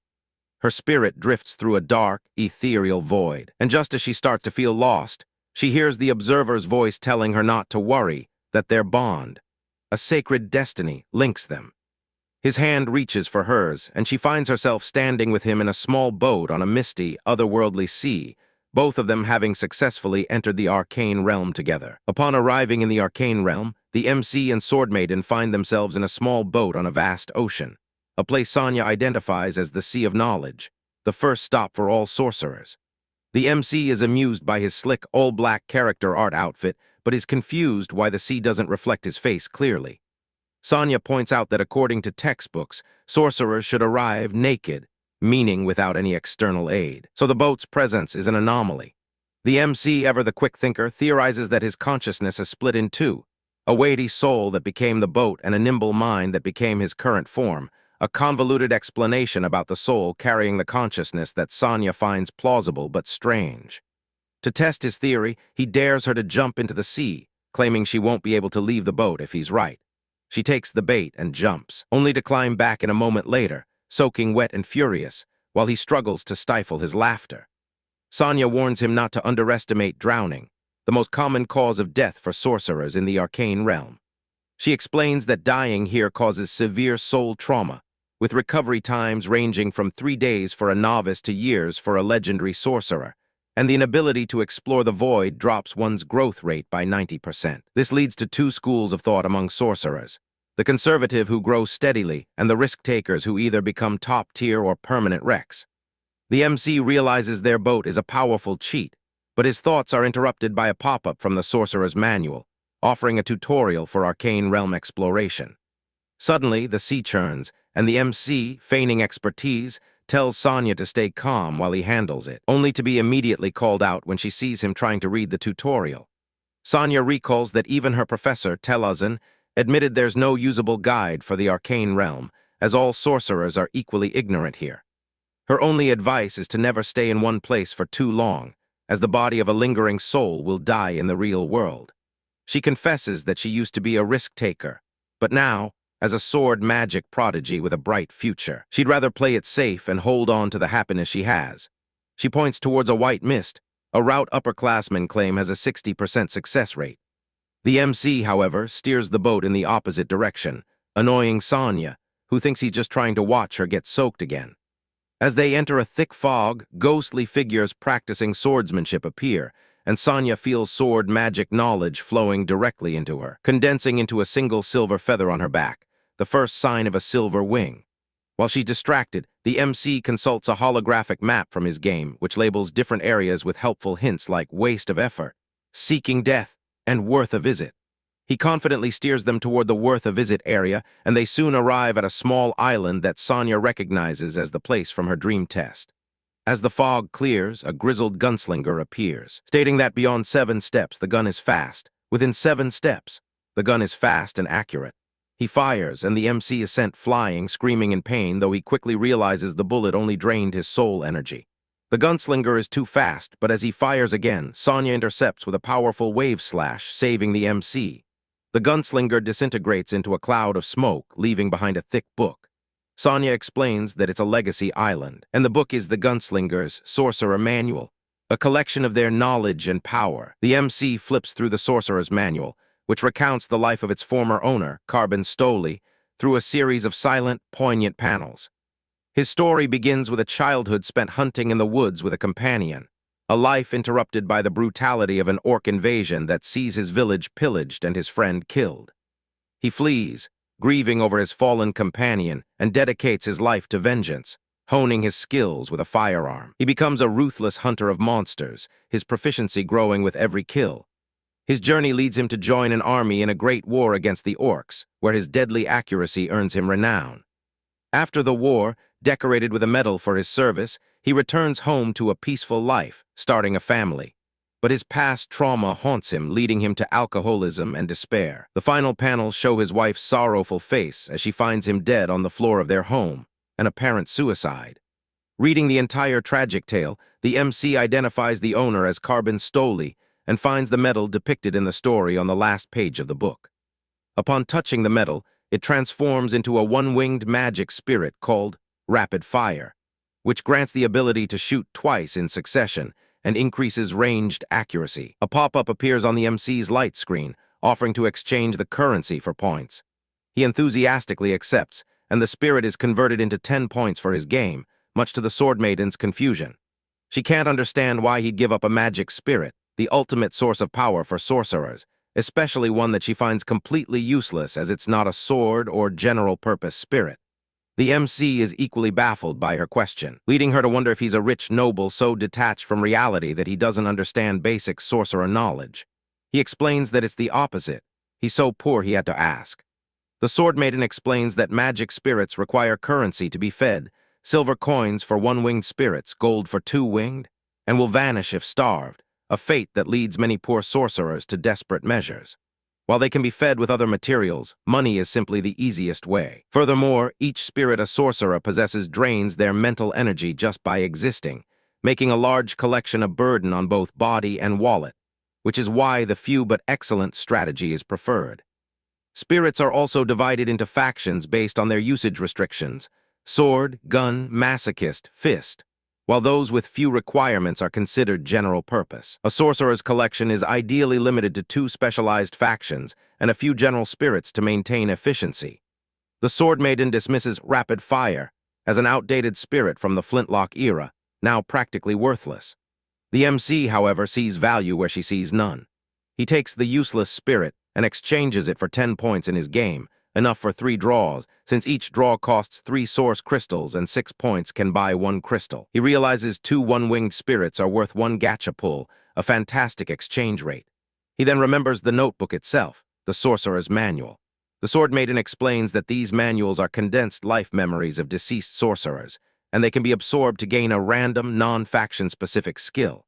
However, there's a catch. Manuals have a corrupting nature. One can only safely read or absorb a manual that aligns with their own worldview and philosophy. Absorbing an incompatible one can damage the spirit or even cause schizophrenia. Most sorcerers are lucky to find 2 or 3 absorbable manuals in their entire lifetime. The MC, however, absorbs Carbon's manual without any discomfort, gaining the skill Counter-Econ Mastery, leading the Swordmaiden to quip that his moral baseline must be very flexible. As they leave the now-fading Legacy Island, she explains that these encounters are fleeting, designed only to pass on a legacy before returning to the Sea of Knowledge. She finds it romantic that their own traces will remain for future sorcerers to discover. But the MC, ever the pragmatist, asks if it's possible to delete embarrassing parts of one's life, like study materials, before death. The arcane realm journey takes a terrifying turn as a monstrous fish, a Duratatis, leaps from the Sea of Knowledge, firing a water cannon that nearly capsizes their boat. They manage to escape, with the MC steering the boat using the game's exploration mode, finally reaching a safe zone. Sonia is furious, berating him for picking such a dangerous route after acting so confident, and the MC, whose soul is now nearly transparent from the ordeal, admits they had explored a region marked "Better Not Go" on his map. Exasperated, Sonia questions his weakness, wondering how he could have tormented her in the dream if he's unable to defeat a simple knowledge beast. This sparks a moment of vengeful glee in her, but she quickly suppresses it, reminding herself not to be petty and that she still can't resist his control. She realizes the observer's power to see through the arcane realm's fog makes him a being above all other sorcerers, an ultimate carry who can turn this dangerous place into an easy-mode adventure. The MC, meanwhile, is internally panicking, worried she'll see through his weak act, a devious ploy to justify punishing her more harshly if she falls for it. She plays along, asking him to identify the fish, and he's surprised when she gives a thoughtful explanation. The Duratatis is a common knowledge beast that can drop water or earth spirits, and if it has killed sorcerers before, it can even drop their spirits as loot. The MC learns that the arcane realm contains only 2 types of intelligent beings: sorcerers and knowledge beasts. Killing a knowledge beast yields condensed knowledge in the form of magic spirits, and these spirits are constantly updated with the version of reality, meaning newly invented spirits can be dropped by beasts, ensuring knowledge equality among all sorcerers. The MC wryly notes that this system is essentially a giant KPI, forcing sorcerers to work their entire lives to keep up, a perfect, brutal grind he can get behind. He decides they should explore a few more non-combat zones, but he finds he can't detect what specific dangers lie in the fog, only that it is dangerous. Sonia then asks if he can find the golden fish, a question he misinterprets as another test of his obedience. She explains it's a legendary creature that floats on the Sea of Knowledge, carrying the continent of time on its back, the destination for two-winged sorcerers. It's so enormous that a single scale can house a city of 1 million people, and any sorcerer lucky enough to find it becomes a legend. The special thing about finding it, she reveals, is that it allows a sorcerer to instantly become a two-winged sorcerer. This is a massive shortcut, bypassing the normal progression of condensing mana, unfolding a silver wing, summoning a two-winged spirit, and seeking the gate of truth to reach the second layer of the arcane realm. Finding the golden fish allows one to become a stowaway, smuggling themselves to the higher layer without effort, a temptation few could resist. The MC, however, ignores her explanation and simply steers the boat, revealing through his game's map a welcome sign and a small tropical island. It's Adventure Island, a place with no danger, only happily playing wild spirits. They both rush to catch them, managing to grab two before the rest scatter. One is the substitute spirit, which creates an illusionary duplicate of a target, one of the key spirits needed for the cut-me-down miracle. The other is the torrent spirit, a powerful water spirit that could sell for a fortune. Sonia immediately claims the torrent spirit, and the MC, needing her coattails to ride, readily agrees, hiding his own excitement about getting the spirit he needs. With their mission complete, they log off. As they part ways in the arcane realm, Sonia notes that the observer seems unable to read her thoughts there, a restriction of the realm. She reveals she didn't tell him the whole truth, while the torrent spirit is valuable. The general-purpose substitute spirit is worth even more. She explains that she hid this fact and pretended to be smug about the torrent spirit as a little scheme. A calculated move to make him feel like he was getting the better end of the deal so he would accept the spirit he desperately wanted without feeling bad. She now believes she has a handle on how to manage his thoughts, a multi-layered plan of psychological manipulation designed to make him like her more. As she wakes from her meditation and prepares to shower, she smugly waits for the observer to appear, ready to spring her sugar-coated trap, only to find he's already gone, having eaten the candy and run off, leaving her fuming. Swordmaiden is filled with rage, internally screaming that the observer is a big jerk. Her foul mood is noticed by Cecilia, Felix's senior girlfriend, who greets her outside the meditation hall with a condescendingly cheerful "Good morning, Sonia."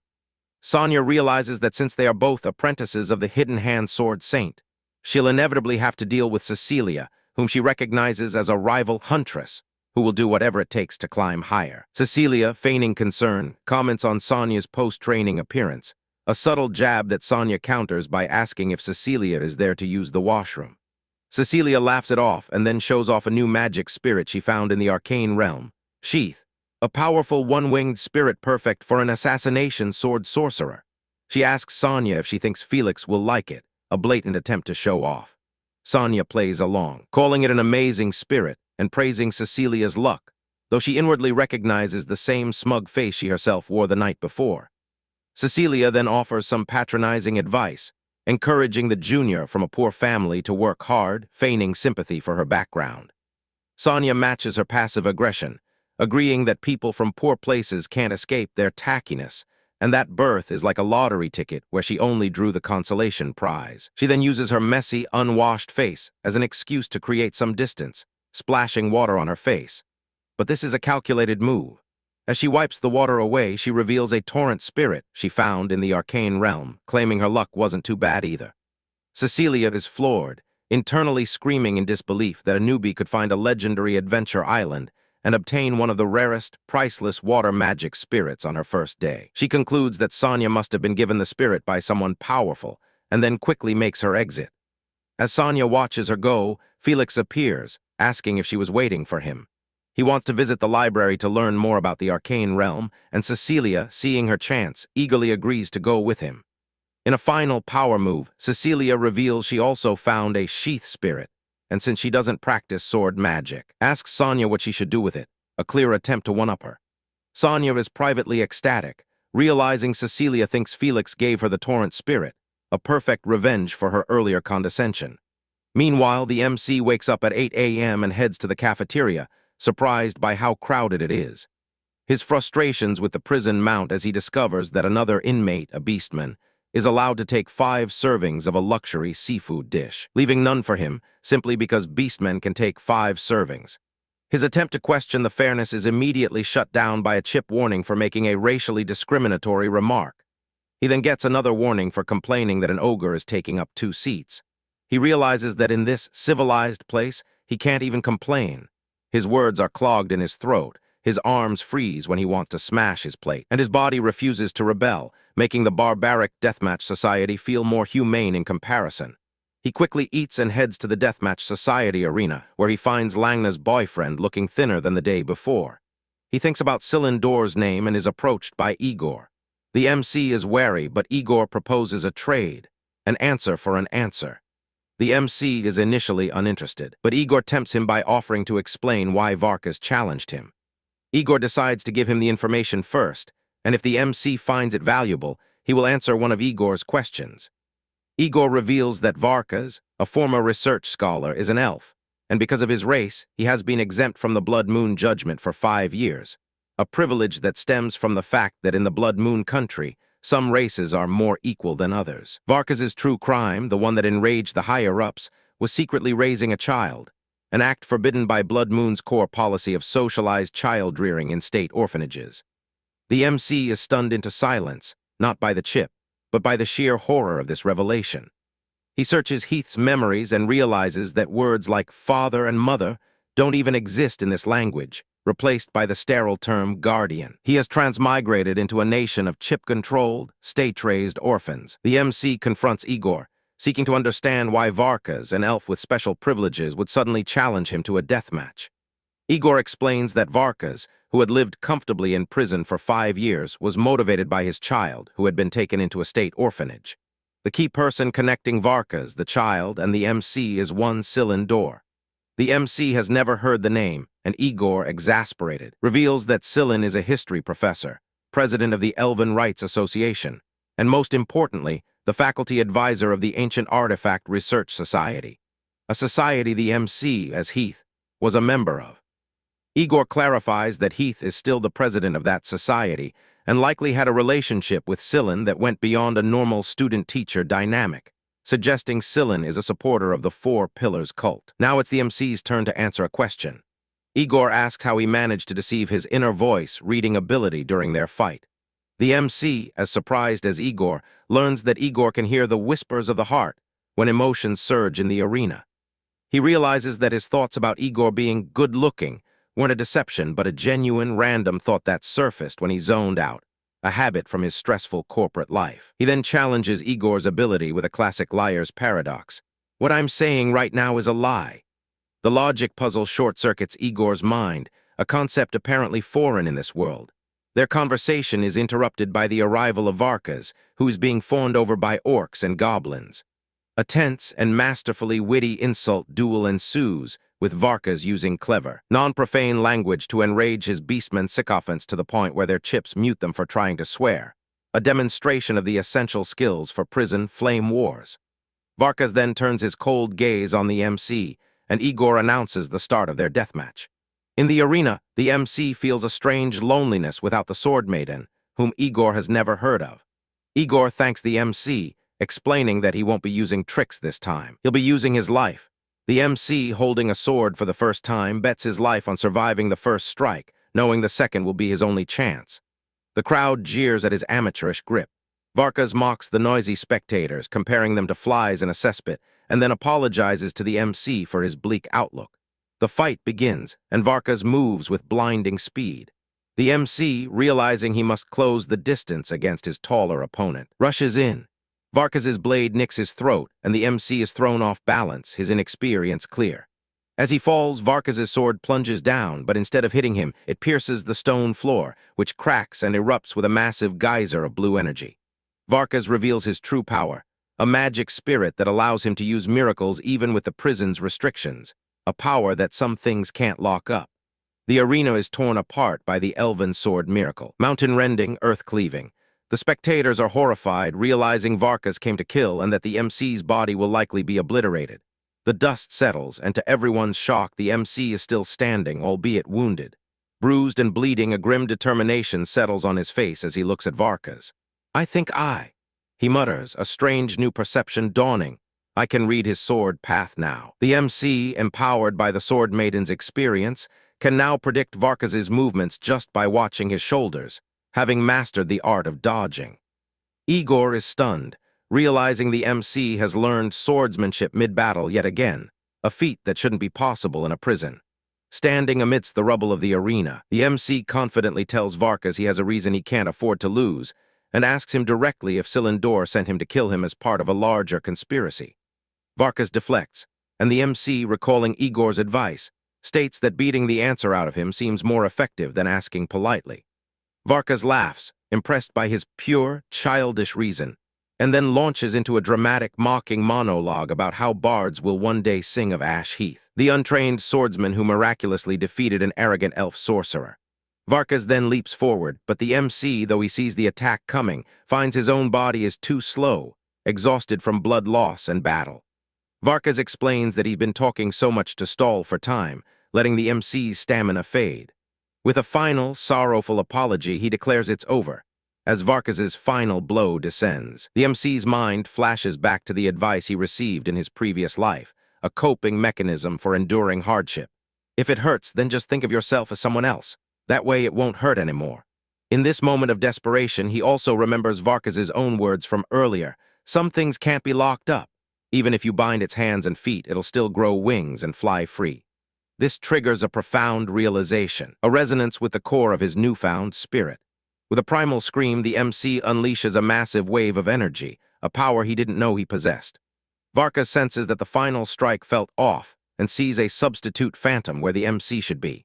The real MC, wreathed in smoke and energy, appears behind him, echoing Varkas's own words as he flies forward, his sword aimed at the elf's neck, delivering the decisive blow. The match is decided, and the winner is declared, Heath. He wakes up in the medical bay to the sight of the plague doctor, 222, holding the apple he'd asked for earlier.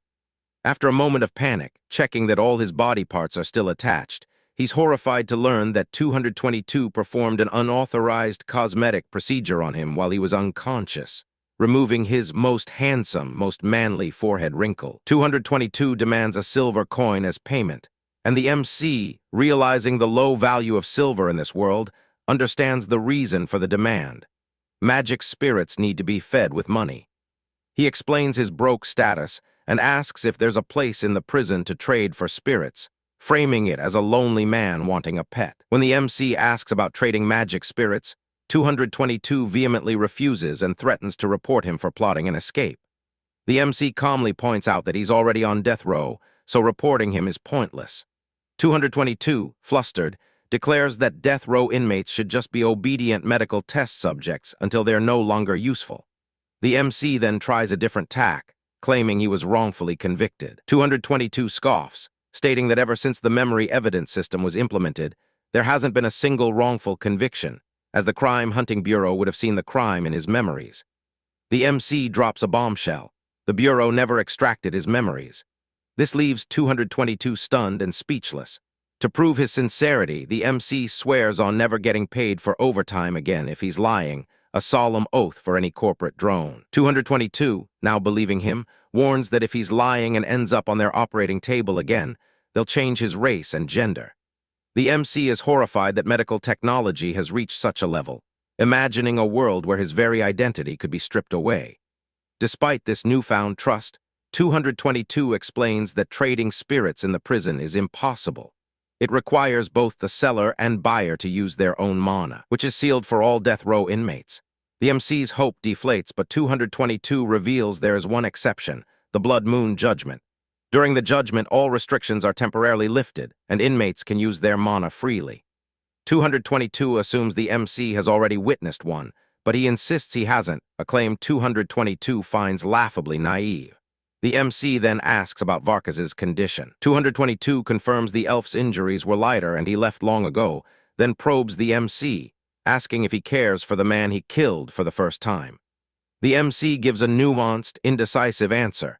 He doesn't hate Varkas enough to want him dead and would rather beat him senseless with a squid-shaped bat, but he wouldn't lose sleep if Varkas did die. 222 critiques this half-hearted stance, pointing out that it satisfies no one and will only make everyone hate him. 222 then offers to give the MC a new face, showing him a catalog of trending handsome guy templates. But the MC, in a surprising turn of vanity, insists he's already handsome and that his good looks are a burden he bears for the enjoyment of others. Touched by this warmth, 222 agrees to the surgery as a friend's request, but the MC, realizing he's been roped in, has to backtrack, saying he's grown fond of his face. He agrees to think about it, planning to sell his looks for money if a prison break succeeds, though he's wary of the high risk of disfigurement. As he leaves, he casually asks if 222 is being bullied by their co-workers, having noticed they were the only healer present both times he woke up. This simple act of concern catches 222 off guard. After the MC leaves, 222 goes to a public lounge where other plague doctor-clad figures are gathered. One of them, the senior sorcerer 176, reveals a monstrous fish-like head from under their hood and angrily accuses 222 of favoritism, ranting about how 222 gets all the best test subjects and opportunities, including a chance at the blood embrace ritual. 201, another figure, steps in calling 176 trash and asking their superior, a silent figure referred to as Miss, how to deal with him. Miss, who has been listening impassively, gives a chillingly indifferent response. She decides not to kill 176 as he doesn't disgust her enough, but if he did die, she wouldn't care. She orders her subordinates to beat the merman senseless with a squid-shaped bat and toss him into the sea. As 222 prepares to leave, 201 stops them, offering a reminder not to spend too much time with the prisoners, fearing they might develop unnecessary feelings for their materials and delay the blood embrace ritual. 222 coolly reveals that all the prisoners they've treated already have blood embrace seeds implanted in them, which will activate upon their death in the judgment, converting their knowledge and mana into source blood for her. 201 is relieved, but as 222 walks away, they recall the MC's earlier concern about them being ostracized. The scene ends with 222 removing their mask, revealing the face of a young, white-haired girl with demonic horns. She scoffs at the idea of friendship, stating that they, the Blood Saints, have never developed feelings for bread. The MC celebrates his victory over Varkas by eating a meatball, only to be joined by the elf himself. Varkas explains the prison's contribution point economy. Points can be used to order food, buy custom items, and even upgrade to a luxurious 3-bedroom dorm, a perk enjoyed by Diamond Tiger. 1 point is equivalent to a gold coin, meaning Tiger's daily rent is worth a year's comfortable living for a commoner outside, making him richer in prison than he might be otherwise. Varkas then shares what he knows about Cylinder, revealing the professor is secretly a backer of the Woodpecker Gang, handling his dirty work while publicly feuding with the ruling clans to protect other races. He recounts how 8 years ago important cult ritual texts were unearthed at the Eastern Ruins, where Cylin was the lead consultant, but an arcane realm storm conveniently destroyed the findings that same year. Varkas concludes that Cylin, a patiently scheming elf, wants the MC dead because he possesses information that could ruin him. The MC asks why Varkas is helping him, but the elf denies it, claiming he just wants to give Cylin a headache, and that any trouble Varkas gets into is not his problem. Back in his room, the MC tries to summon the Swordmaiden to ask her about his sudden use of the magic spirit. She appears, and he realizes he activated it because he truly understood its concept. If it hurts, think of yourself as someone else. He learns that empathy is key to understanding spirits, but the Swordmaiden warns him that simply having a spirit isn't enough to enter the arcane realm. Since he didn't summon the spirit himself, he'll never find its hidden truth gate, a fatal flaw that prevents true mastery. A heated argument erupts between them, with the MC feeling like she's just a data construct, and she feeling like he's a superior user who doesn't see her as a person. She angrily declares that he is not her whole life, just an accident in it, and that she has her own world and goals. The MC, realizing he's playing the role of an ensemble cast character, decides to play along and asks about her day. She recounts her successful morning, showing off her torrent spirit and making her rivals jealous. She then informs him that unless it's an emergency, she won't appear during the day anymore, and that any discussions should be saved for the arcane realm. She teases him about being a lonely adult who panics if he doesn't see her, but she internally reflects that the MC is genuinely scared of loneliness, and that his half-broken brain makes it easier to hide her true thoughts from him. Later, Sonia and Ingrid are resting outside the training hall after an exhausting session. They share a sweet-tasting water that Sonia claims is better than royal banquet wine. Felix drives up and offers them a ride, but Ingrid politely declines. He reveals that he and Cecilia broke up and then drives off. As Ingrid heads back to the dorm, Sonia decides to go to the meditation hall. Ingrid asks if she's decided what to do with the torrent spirit, but Sonia reveals she wants to trade it for a sword magic spirit. The old me, she thinks, would have jumped at Lois's offer to buy it for 20% above market price. But the new me, inspired by Professor Telazan, understands that magic spirits are the true foundation of a sorcerer's strength, not money. As she sits alone, the observer's apparition appears and tells her she has a third option: use it herself. He reminds her of her water magic background and a sword miracle that uses both wave sword and torrent as its core spirits. He claims not to know the formula but encourages her to invent it herself, telling her she's the Swordmaiden he picked out. Touched, she wonders if he gave her the torrent spirit and took the substitute spirit for himself out of kindness. He dismisses her sentimentality, explaining that he's a weakling who lost his memories and needs to learn basic sorcerer knowledge through her, which is why he needed the substitute spirit. The MC is internally terrified, realizing that in just 2 days, the Swordmaiden has learned to hide her inner thoughts and even lie to him in his own mind. He wonders if awakening her berserker talent so early was a blessing or a curse.